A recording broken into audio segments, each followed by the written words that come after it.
मंगलमय के स्टूडेंट्स, देखिए मैं आज आपको जो है कल आपको बताया था कि सेट्स किस फॉर्म में रखे जाते हैं। जैसे टेबलर फॉर्म होती है, रोस्टर फॉर्म होती है, उसको हम किस तरह से रिप्रेजेंट करते हैं, ठीक ना। ऐसे सेट बिल्डर फॉर्म होती है, फिर इसमें कुछ रिजर्व वर्ड्स होते हैं। तो आपने एक्सरसाइज 1.1 के क्वेश्चंस कर लिए होंगे, अब उससे आगे बता रहा हूँ।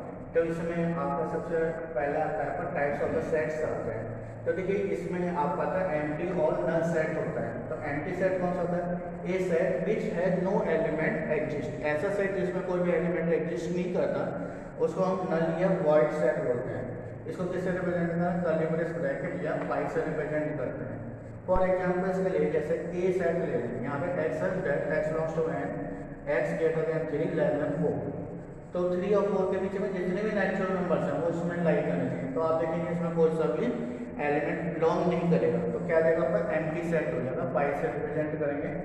इसी तरह से मैंने एक और एग्जाम्पल्स ली है, जैसे X square plus 4 equal to 0 where x belongs to N. देखिए इस पहले आपने 10th क्लास में क्वेश्चन करेंगे, जब हम एक्स की वैल्यू निकालते हैं तो यहाँ पे आपने इमीडिएटली -4 आ गया। अब एक्स की वैल्यू निकालते हैं, इसका स्क्वायर रूट हो गया, तो स्क्वायर रूट के अंदर निगेटिव वैल्यू आ जाती है जो कि रियल नंबर्स नहीं होते, ठीक ना। तो ये भी आपको किस में आएगा? एम्प्टी सेट में कंसिडर होता है। तो यहाँ पे अगर आप देखेंगे तो बी सेट है, वो कैसा सेट होगा? It is the empty set. फिर इसी तरह से हम एक और कंडीशन ले रहे हैं, x is that X is student of class 11 studying in class 12। तो देखिए हम क्या कह रहे हैं इसमें कि ऐसा स्टूडेंट जो क्लास 11 में और क्लास 12 में पढ़ रहा है, तो ऐसा पॉसिबल नहीं है। जो स्टूडेंट है एक ही क्लास में स्टडिंग करेगा, तो ये इसमें भी कोई एलिमेंट बिलोंग नहीं करेगा, तो कैसा सेट होगा? This is the empty set. अब देखिए नेक्स्ट आपका सिंगलटन सेट आता है। सिंगलटन सेट कौन सा होता है? ए सेट विच है सिंगल एलिमेंट। ऐसा सेट जिसमें केवल एक ही एलिमेंट होता है उसको हम सिंगलटन सेट बोलते हैं। जैसे फॉर एग्जांपल हम ए सेट ले रहे हैं, तो इसमें आप देखें केवल एक ही एलिमेंट बिलोंग कर रहा है। फिर इसी तरह से एक बी सेट लेना है, यहाँ पे x is that x greater than 3 less than equal to 5 where x belongs to N. अब 3 और 5 के बीच में जो है ऐसा नेचुरल नंबर लेना, तो आप देखेंगे इसमें केवल 4 आएगा, तो किस में कंसिडर होगा? This is the singleton set में कंसिडर होता है।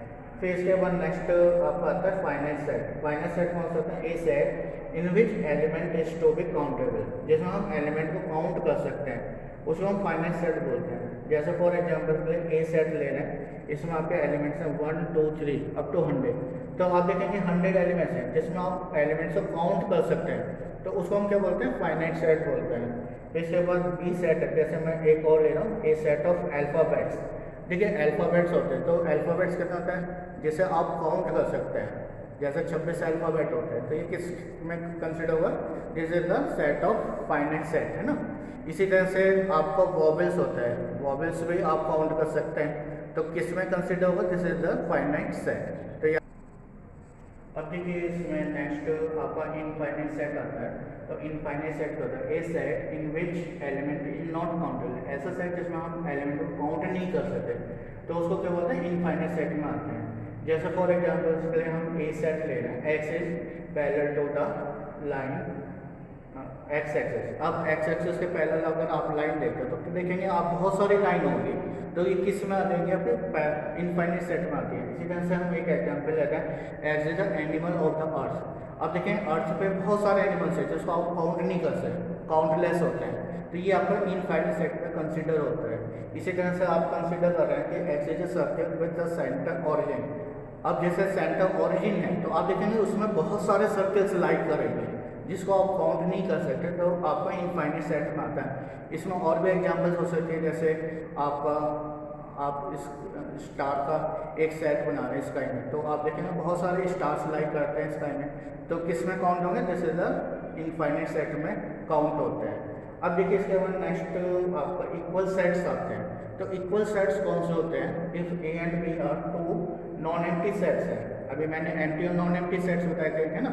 नॉन एम्प्टी की मतलब जो जिसमें कम से कम एक एलिमेंट या मोर एलिमेंट एग्जिस्ट करते हैं, तो उसको हम नॉन एम्प्टी सेट्स बोलते हैं। When they have exactly same element, अगर सेम एलिमेंट्स रखते हैं तो उस सेट को हम क्या बोलते हैं? इक्वल सेट्स बोलते हैं। अब जैसे हम ए सेट लेते हैं 1 2 3 4, अब जैसे बी सेट लेते हैं 4 3 2 1, तो आप देखेंगे बी सेट में और ए सेट में एलिमेंट आपके सेम है। फिर सी सेट कंसिडर करते हैं हम यहाँ पे 2 3 4 1 1। तो आप देखेंगे जो डिफरेंट एलिमेंट है तो वो उसको बिलोंग करता है, तो इस सेट को हम क्या बोलते हैं, इक्वल सेट्स बोलते हैं। तो आपके एलिमेंट जो डिफरेंट एलिमेंट सेम है तो इसको क्या बोलते हैं, इक्वल सेट्स हो गए। तो A equal to B equal to C. अब देखिए इसमें आपका जो एक्सरसाइज है 1.2 उसके क्वेश्चंस आप कर सकते हैं, वेरी इजी क्वेश्चंस हैं। उसमें आपको बताते हैं कि फाइनाइट सेट कौन से होते हैं, इनफाइनाइट कौन से होते हैं, एम्प्टी एंड नल सेट्स कौन से होते हैं, ठीक है ना। अब इक्वल सेट्स भी कौन से होते हैं, तो आप इसको इजीली कर सकते हैं। अब देखिए मैं थोड़ा सा आगे का बता रहा हूँ, सब सेट्स क्या होते हैं। जैसे आपका ए और बी दो सेट्स हैं, अगर element of A also in B, अगर ए के एलिमेंट बी को बिलोंग करते हैं तो ए इज सबसेट ऑफ बी, ए जो है बी का सबसेट कहलाता है। अब हम इसे डिनोट किससे करते हैं, इस सिंबल से डिनोट करेंगे।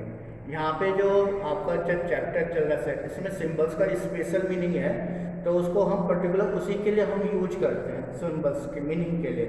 अब जैसे बाय डेफिनेशन अगर हम कंसीडर करते हैं ए सबसेट बी, तो इससे क्या इम्प्लाइज होगा। अब ये एरो क्या रिप्रेजेंट करता है, इम्प्लाइज डेट। इस एरो को हम कैसे लिखते हैं, इम्प्लाइज डेट के लिए यूज करते हैं, ठीक है। तो ये रिप्रेजेंट करता है x belongs to A, implies that x belongs to B.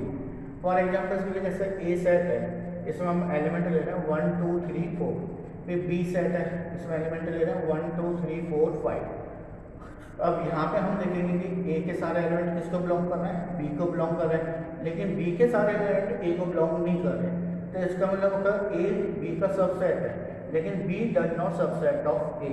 तो देखिए यहाँ पे हम दो सिंबल्स पढ़े हैं, एक तो इस तरह का सिंबल्स यूज करेंगे, तो ये यूज करते हैं फॉर सबसेट्स के लिए।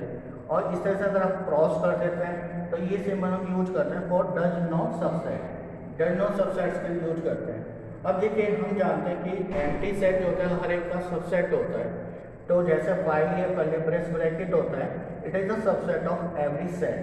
तो यहाँ पे file is a subset of A if A is any set. अगर ए कोई सेट है तो ये हर एक का सबसेट होगा।